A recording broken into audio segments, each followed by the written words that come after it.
అమ్మా next month నా birthday వస్తుంది కదా, కొత్త డ్రెస్ కంటున్నావా? ఎవరు చెప్పారు నీ బర్త్డే నెక్స్ట్ మంత్ అని? కార్తీక మాసంలోనే నీ పుట్టినరోజు. మన అమ్మమ్మలు తాతలు చక్కగా మాసాలు నక్షత్రాలు చూసి పుట్టినరోజులు చేసుకునేవాళ్ళు కాబట్టి కాలకాలం పచ్చగా చల్లగా ఉన్నారు. అసలు పుట్టినరోజు నాడు తలకి నువ్వుల నూనె పెట్టుకొని చక్కగా గుడికెళ్ళి కొత్త బట్టలు ధరించి ఇంట్లో దీపాలు వెలిగించి నలుగురు ఆశీర్వాసనం తీసుకునేవారు మన పెద్దలు. కానీ ఇప్పుడు ఖైమాగా కేక్ని కట్ చేసేది, కుదిరితే ఇంకో 4 దీపాలు ఆర్పేసేది మనం చేసుకునే పుట్టినరోజు. ఇంకెక్కడి నుంచి వస్తుంది ఆయుష్ రమ్మంటే? అదేమిటండి మరి వాళ్ళ బర్త్డేస్ చేసుకున్నా కూడా వాళ్ళు బాగానే ఆయుష్తో ఉన్నారు కదా అంటే ఉన్నారు.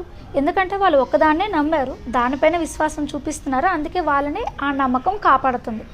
కానీ మనం ఒకసారి ఇక్కడ అడుగు వేస్తాం, ఇంకోసారి అక్కడ అడుగు వేస్తాం, వాళ్ళ పండుగలు కూడా మన పండుగలను భావించి మరీ సెలబ్రేట్ చేసుకుంటాం. అక్కడే మనం బురదలో కాలేసి లేనిపోనివి కొని తెచ్చుకుంటున్నాం.